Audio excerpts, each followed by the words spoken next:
tendremos una interesantísima entrevista con el abogado y experto en migración Iván Yacoub, que nos hablará del tema más trascendental en estos momentos, que son los efectos a corto, mediano y largo plazo de esta terrible enfermedad que está azotando el mundo, como es el COVID-19, y por supuesto cómo esto afecta a nuestra comunidad latina.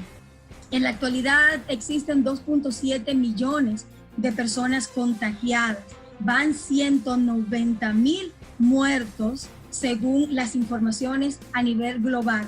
Estados Unidos en estos momentos es el epicentro a nivel mundial con un saldo de 870,000 personas contagiadas y van más de 50,000 fallecidos. Estos datos, por supuesto, de la Universidad Johns Hopkins. Nosotros vamos a tener este conversatorio interesantísimo con una persona que nos dará las respuestas a tantas interrogantes que tiene nuestra comunidad hispana y nuestra comunidad latina.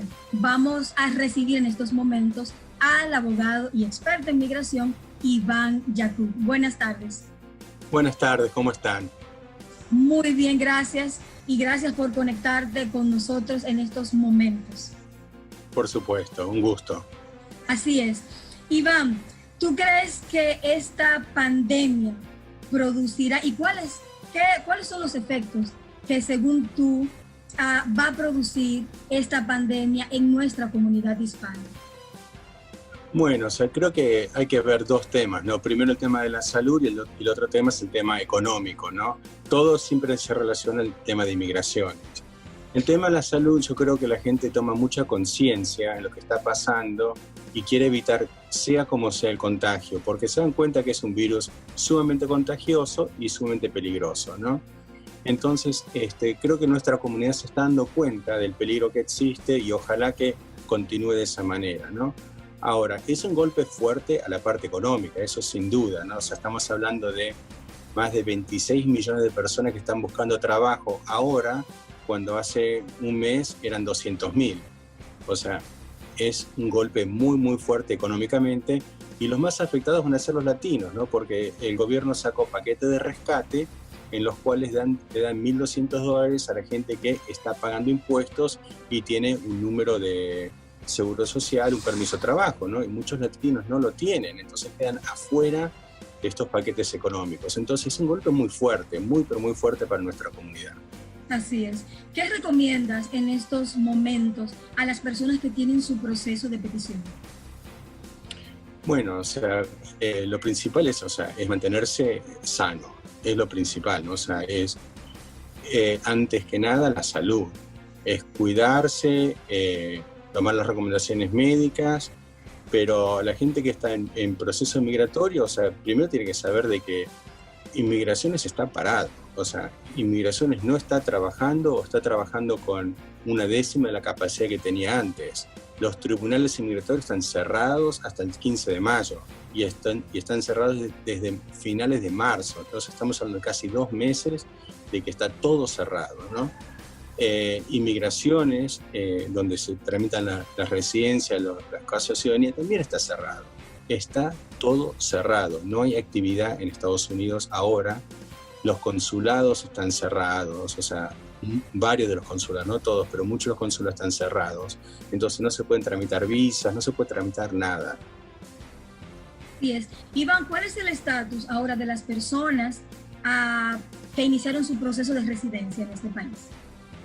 Bueno, la gente que inició el proceso de residencia depende de dónde lo inició, ¿no? Si lo inició acá en Estados Unidos, entonces el proceso va a seguir igual, pero no se está trabajando ahora, ¿no? Entonces, una vez que pase esta crisis sanitaria, se va a volver a trabajar. Los casos que se iniciaron, los casos de residencia en el exterior, en los consulados, bueno, esos casos van a ser afectados por la suspensión de inmigración que anunció el presidente Trump hace un par de días, ¿no? Entonces, esa gente no va a poder ingresar al país por un periodo de 60 días, pero se reserva el presidente la autoridad de continuar, suspender la inmigración por más de 60 días.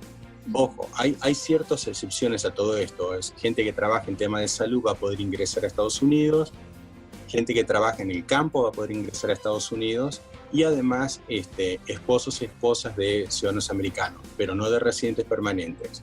Van a poder ingresar durante estos 60 días. Pero hay otro tema que es importante, de que muchos consulados están cerrados igual, porque en varios países no permiten que la gente salga de la casa a trabajar, incluyendo la gente que trabaja en los consulados. Entonces, los consulados de por sí están cerrados.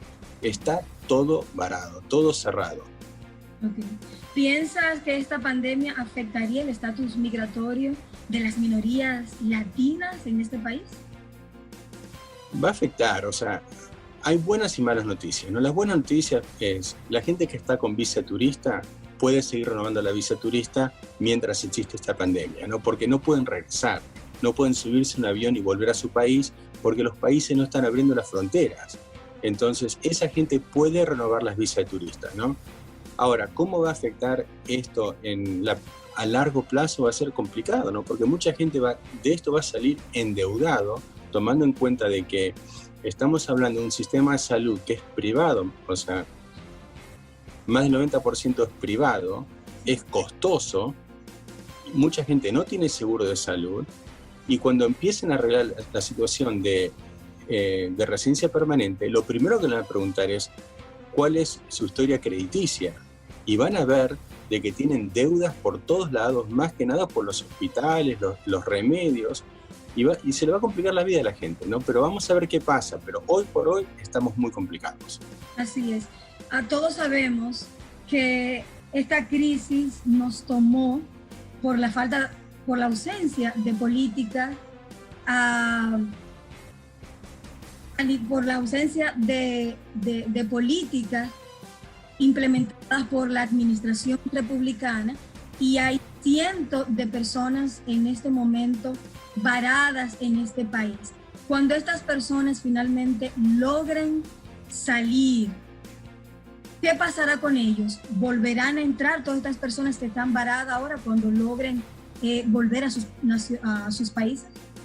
Bueno, ojalá que sí, ¿no? O sea, ese es el plan, que la gente que tiene que regresar a su país, ojalá que pueda regresar, pero tiene que ser dentro de un marco saludable, ¿no? La gente no puede entrar a un país que está sumamente infectado y, es más, que tiene las fronteras cerradas, ¿no? Entonces hay que ver, una vez cuando se acabe esta pandemia, vamos a ver qué pasa qué va a pasar con cada país, con cada economía, ¿no? Porque inclusive acá en Estados Unidos está compuesto por 50 estados y cada estado está tomando decisiones distintas en cuándo reabrir la economía.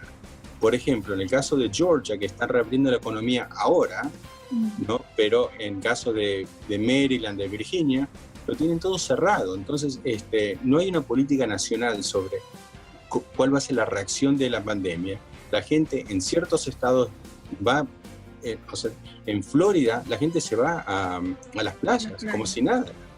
Pero en otros estados no, la gente tiene que mantener la distancia y evitar el contagio. Entonces vamos a ver qué pasa, y en nuestros países típicamente tienen políticas nacionales, ¿no? Sí. Entonces la gente, hay una política donde todo el mundo cumple con la ley. Acá es un caos, está pasando un caos.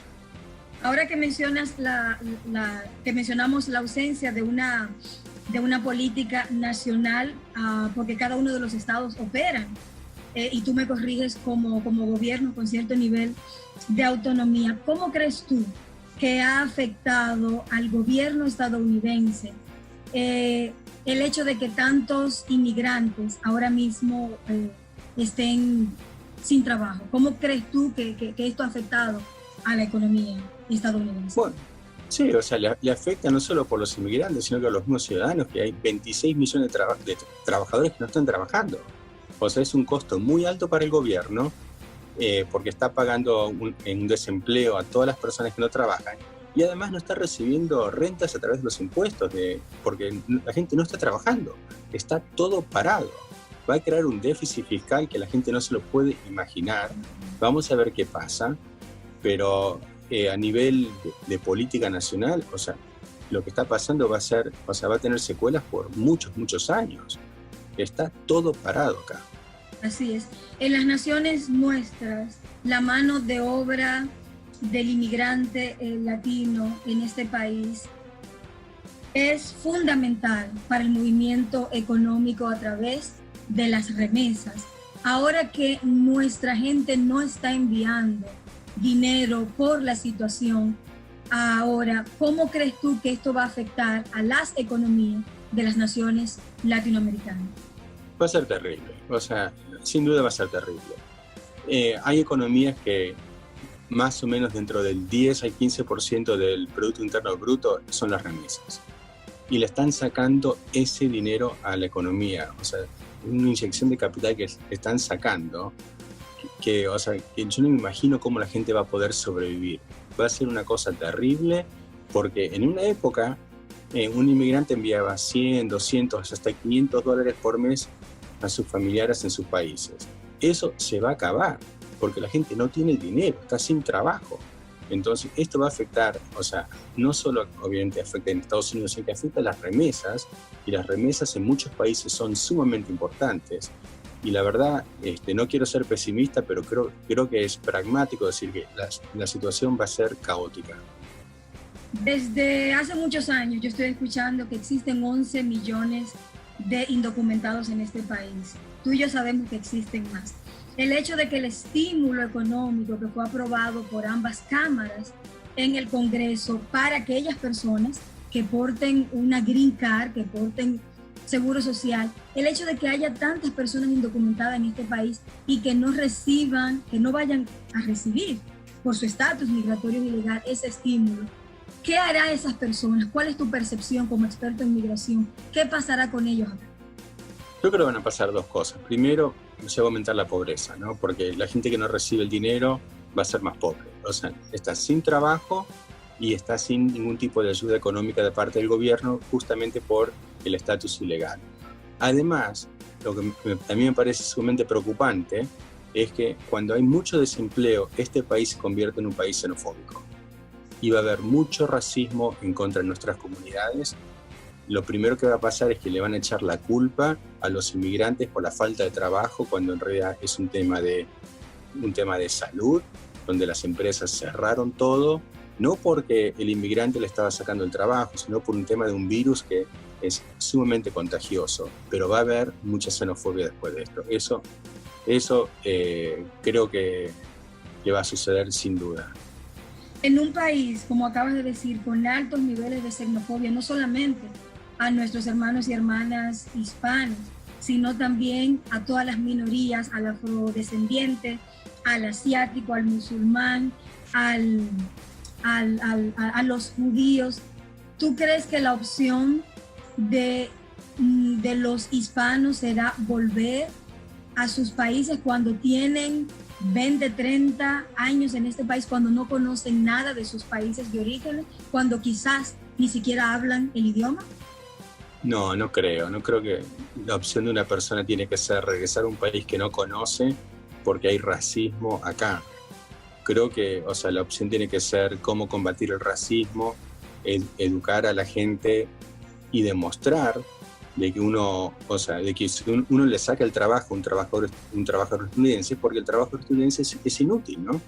O sea, es incapaz de hacer el mismo trabajo, porque acá se habla mucho de la competencia, la libre competencia, hasta que viene el latino, y ahí es como quieren poner trabas a la libertad de trabajo. Entonces, yo creo que la persona tiene que seguir luchando por su puesto acá, porque, o sea, mucha de esta gente es parte de la sociedad, tienen raíces acá. No se los puedes decir, bueno, miren, entiendo que vivieron 40 años en este país, pero se tienen que regresar porque nos tocó ser xenofóbicos. No, o sea, la gente tiene que luchar por su puesto, ¿no? De la misma manera que otros inmigrantes lo han hecho en el pasado, ¿no? Los italianos, los alemanes, los irlandeses. Ahora nos toca a nosotros. Así es. Desde hace mucho tiempo, el tema de una reforma migratoria solo se habla cada 4 años en la campaña proselitista. Y cada uno de los partidos tradicionales la utilizan como un elemento de atracción del voto hispano. Durante esta crisis tan terrible que a nivel global estamos viviendo, ¿tú crees, y en un año de elecciones presidenciales en este país, ¿Tú crees que se darán las condiciones para que finalmente surja y se ponga sobre la mesa una reforma migratoria inclusiva para todos los latinos? Lo veo imposible, sinceramente lo veo imposible. Este presidente hizo la campaña de 2016 una campaña antimigratoria. Subió a la presidencia con un discurso xenofóbico. Mantuvo una presidencia xenofóbica. Antes de esta crisis sanitaria, estamos hablando de las miles de personas pidiendo asilo político y parados en México, donde sufrían un nivel de violencia por los carteles, las mafias en México, mientras están pidiendo asilo político en Estados Unidos. Este gobierno nunca demostró ser pro-inmigrante y no lo va a hacer. O sea, demostró quiénes son. Entonces, sabiendo eso y sabiendo que los demócratas tienen solamente la Cámara de Diputados, es imposible de que una reforma inmigratoria pase la Cámara de Diputados, pase el Senado, que está controlado por republicanos, y que lo firme un presidente que ya nos ha dicho, nos ha demostrado que es xenofóbico. Imposible. La única manera de sacar una reforma migratoria va a ser con un nuevo presidente, un nuevo Senado y manteniendo la Cámara de Diputados. Así es. ¿Cuál es el futuro de nuestra comunidad en estos momentos, Iván? Estamos mal, o sea, esa es la realidad. Estamos muy, pero muy mal. Estamos pasando por una crisis económica muy, pero muy fuerte, una crisis sanitaria también muy fuerte. ¿Cuándo vamos a salir de esto? No sé. Ojalá que para julio estemos libres de este virus tan contagioso y ya estemos volviendo a la normalidad, pero lo que va a pasar es que va a haber mucha gente endeudada, porque la comida no es gratis acá, los hospitales no son gratis tampoco, ¿no? La gente sigue pagando hipotecas, alquileres, sigue consumiendo. Entonces va a haber una crisis económica muy, pero muy fuerte.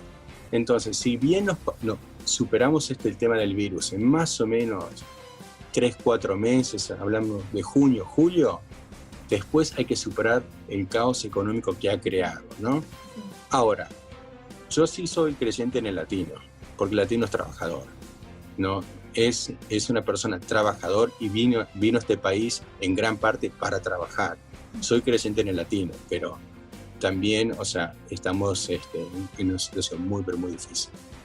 Así es. Esta semana el presidente habló y se analiza la idea, por supuesto, de establecer un decreto, de promulgar un decreto, mejor dicho, para proteger, según el presidente, los trabajadores norteamericanos, con un punto de vista completamente pro-inmigrantes. ¿Cuál es tu punto de vista y cuáles serían las consecuencias de este decreto a nuestra comunidad? Bueno, el decreto lo anunció por 60 días, pero el tema es que yo 60 días, porque ¿cómo lo sé? Porque cuando anunció el decreto anti-musulmán dijo que iba a ser por 90 días y 3 años después seguimos con lo mismo, ¿no? Entonces yo no le tengo fe 60 días. Si fuera por 60 días, digo, ¿sabes qué? Está bien, o sea, una pausa de 60 días no es el fin del mundo, una persona puede esperar 2 meses más para ingresar a este país y tener la residencia permanente. No, o sea, para muchos sí es el fin del mundo, ojo, ¿no? Si viene una persona que está enferma, ¿no? Y quiere tener un tratamiento médico en Estados Unidos 60 días, puede ser un tema de vida y muerte. Pero para la mayoría de la gente no es un tema de vida y muerte. Pero como yo sé que no va a ser 60 días, va a ser mucho más de los 60 días, y no hay credibilidad de parte de la Casa Blanca, porque nunca la hubo, desde día 1 no la hubo.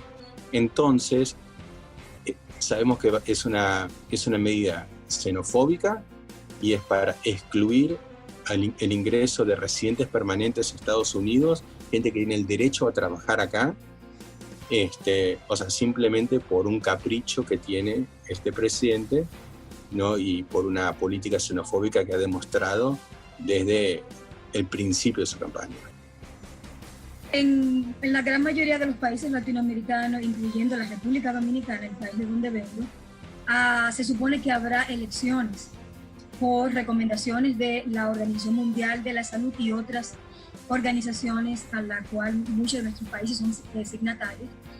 Se ha pospuesto estas elecciones. ¿Tú crees, ya sea que el Partido Republicano se quede en la Casa Blanca o que lleguen los demócratas. ¿Entiendes tú que esta crisis servirá para crear un acercamiento y por supuesto, construir un acercamiento de los países latinoamericanos con esta nación? Ojalá, ¿no? Pero vamos a ver qué pasa, ¿no? O sea, es muy incierto lo que va a pasar, porque este país no se pone de acuerdo dentro de los mismos estados que hacer, ¿no?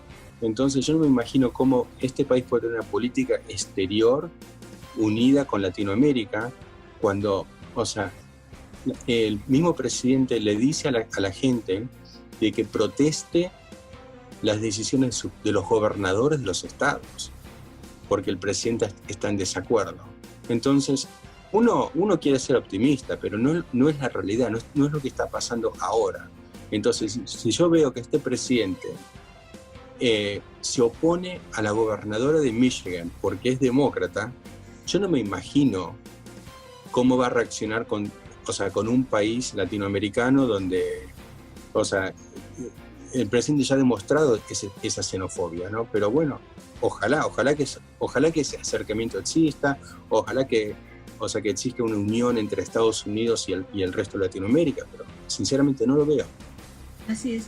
A las personas que entraron a este país por medio del programa de extensión de visa, ¿cuál es el estatus de ellos cuando finalmente logren salir del país, que le dieron un plazo de 30 días? ¿Esta persona, entiendes tú, que afectará a su proceso migratorio, que entran al país a hacer negocios específicamente? Si la persona entró con una visa válida y le dieron la extensión y le siguen dando extensiones por el tema de la crisis sanitaria, el proceso migratorio no va a ser afectado, porque la persona nunca va a estar acá ilegalmente en el país. Y eso es lo único bueno que se ha hecho de parte de inmigración de este gobierno, que dicen, miren, entendemos que mucha gente entró con visas, vamos a extender esas visas para que la gente no esté acumulando presencia ilegal y se le complique, si es que en algún momento sale, se le complique la entrada de vuelta a Estados Unidos. Eso lo están haciendo bien. El resto, bueno, desea mucho para hablar esto, pero esa parte puntual, este gobierno lo está haciendo bien. Es difícil dentro de estas circunstancias, Iván, que tengamos una actitud positiva, pero realmente debemos mantenerla, hasta por nuestra propia salud mental y espiritual. Tú como profesional, padre, esposo, con una hermosa familia, ¿cuál es el mensaje que tú le das a nuestra comunidad dentro de estas circunstancias tan difíciles producto de esta crisis sanitaria? Bueno, es una crisis muy difícil en Estados Unidos. Ahora, nosotros, muchos de los inmigrantes que vienen de Latinoamérica han pasado peor. Esa es la realidad, ¿no? Nuestros países han pasado por cosas mucho peor de lo que están pasando ahora en Estados Unidos. Ahora se está hablando de un desempleo de capaz el 20% en Estados Unidos, ¿no? O sea, en mi propia Argentina, el 20% hace un par de años era una meta que todo gobierno quería tener.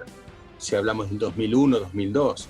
O sea, lo que está pasando en Estados Unidos es grave, es una economía muy fuerte, pero nuestros países, nuestra gente, la verdad que ha sufrido muchísimo y ha salido adelante. Entonces yo, o sea, sin tener algo concreto para decir, yo le tengo fe a esta gente, yo le tengo fe al latino, porque el latino viene a trabajar y viene a prosperar y es una persona exitosa. Así es.